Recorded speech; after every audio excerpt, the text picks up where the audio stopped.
I know why you're here. I'd like to discuss things with you face to face. Please, step into the elevator.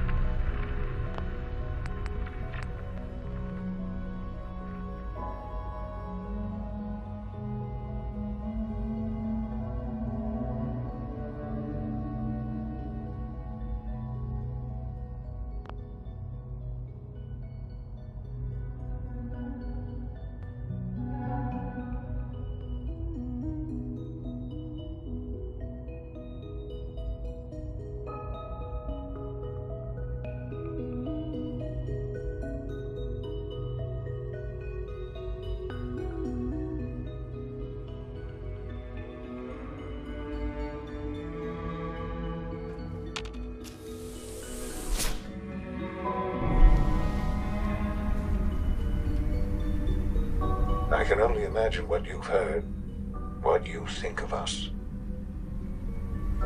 I'd like to show you that you may have the wrong impression. Welcome to the Institute. This is the reality of the Institute. This place, these people, the work we do. For over 100 years, we've dedicated ourselves to humanity's survival.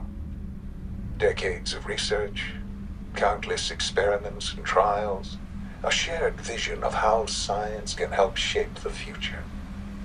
It has never been easy, and our actions are often misinterpreted by those above ground. Someday, perhaps, we can show them what we've accomplished. But for now, we must remain underground. There's too much at stake here to risk it all. As you've seen, things above are unstable. I'd like to talk to you about what we can do for everyone. But that can wait. You are here for a specific, very personal reason. You are here for your son.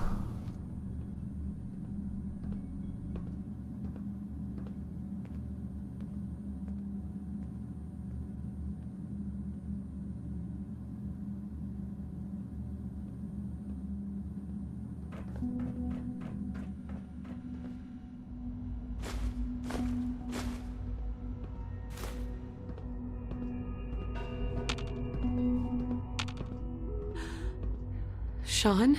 Huh? Yes, I'm Sean. God damn them. So many years stolen. Who are you? These bad people, they stole you from me. Father, what's going on? What's happening? Those bastards. They killed your father. What's going on? Father? Father! Sean, open the door. I don't know you. Go away. Father! Father, help me! There's someone here, help me! Who is Father? Father, help me! Where is he? He's trying to take me! Father? Father, help me! Sean. S923, recall code Cirrus. Fascinating, but disappointing. The child's responses were not at all what I anticipated. He's a prototype, you understand. We're only just now beginning to explore the effects of extreme emotional stimuli. Please try and keep an open mind. I recognize that you are emotional, and that your journey here has been fraught with challenges. Let's start anew. I am Father. Welcome to the Institute. Father. That's your name? Your title? Father is my unofficial title. It's what I've come to mean to the people of the Institute. Just as you are a parent to your son. To Sean. God. All we're missing are the teacups and the white rabbit. Ah, levity. Excellent. A sure sign that you adapt quickly to stressful environments. But I need you to realize that this situation is far more complicated than you could have imagined. You have traveled very far, and suffered a great deal to find your son. Well, your tenacity and dedication have been rewarded. It's good to finally meet you, after all this time. It's me. I am Sean. I am your son. How is that even possible? I know this is a lot to take in. In the vault, you had no concept of the passage of time. You were released from your pod and went searching for the son you'd lost. But then you learned that your son was no longer an infant, but a 10-year-old boy. You believed that 10 years had passed. Is it really so hard to accept that it was not 10, but 60 years?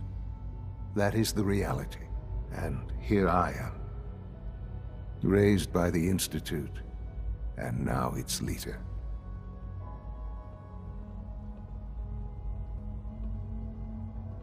They stole you. Kidnapped you. It wasn't right. Right, wrong, irrelevant. It was necessary. The Institute believed humanity's future depended on it. At that time, the year 2227, the Institute had made great strides in synth production. But it was never enough. Scientific curiosity and the goal of perfection drove them ever onward. What they wanted was the perfect machine. So they followed the best example thus far. The human being. Walking, talking, fully articulate, capable of anything.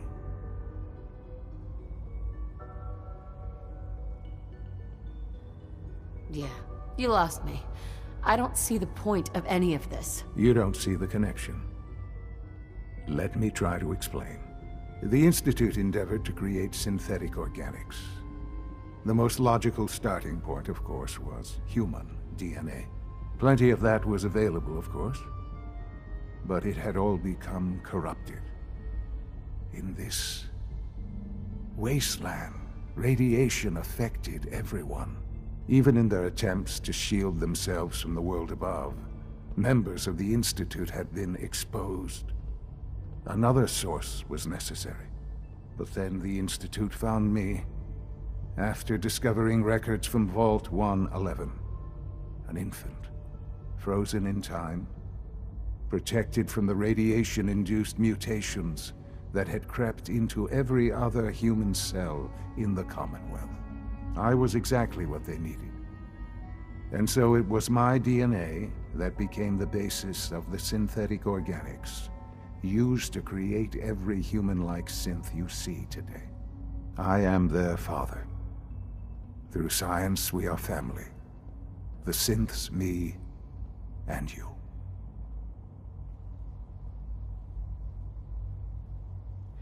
And you've been down here the whole time? I have. Yes. I know you must have questions. Please. Anything I can do to help you understand. Your father. He never got to see you grow up.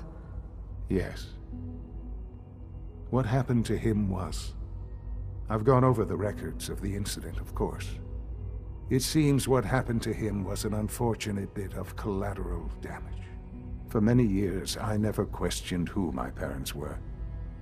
I accepted my situation, and that was that. With old age comes regret. And asking what if more often.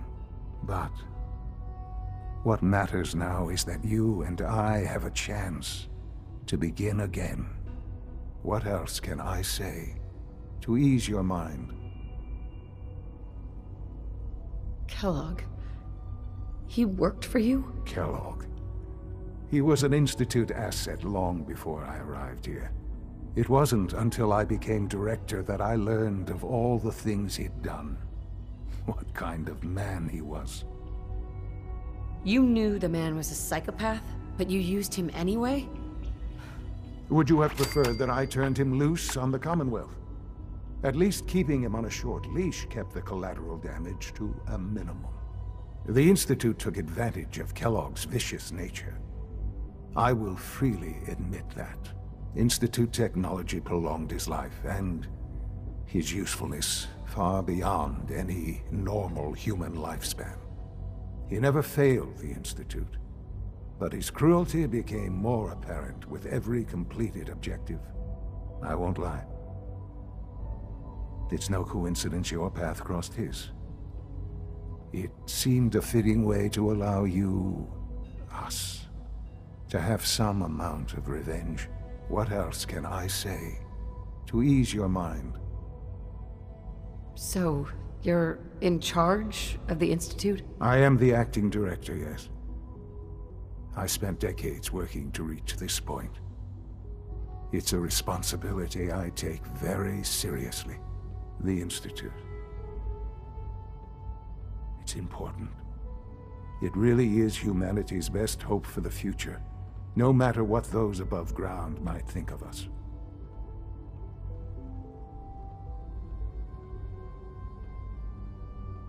But, Director? Why you? I was the most qualified for the position, obviously. I've lived my life within these walls, dedicated to science like every other member of the Institute. My hard work has paid off. Ultimately, the Commonwealth has nothing to fear from us. Whatever you've seen or heard, I know I can convince you of that. Just give me time. I know there's more for us to discuss, but the Institute is on the verge of some important breakthroughs. Your presence would be appreciated as we approach them. I've been a part of something amazing here. I've helped to build a life for myself and the people of the Institute. And now, after all these years, you have an opportunity to help with that. Doesn't that intrigue you? Isn't that what you want? You want me to stay here, in the Institute? Yes, that is what I propose. Is it so hard to imagine? The Institute can provide a better life than anything above ground. You've been in the Commonwealth. You've seen what it's like. I assure you that you are better off with us. I don't know what to do. I realize that. It's why I'm trying to help you. I hope that you can see that rationally. The Institute is the only thing left in the world that is worth being part of. I simply ask that you give the Institute, me, a chance. A chance to show you what I've been telling you. We really do have humanity's best interest at heart. Will you take that chance?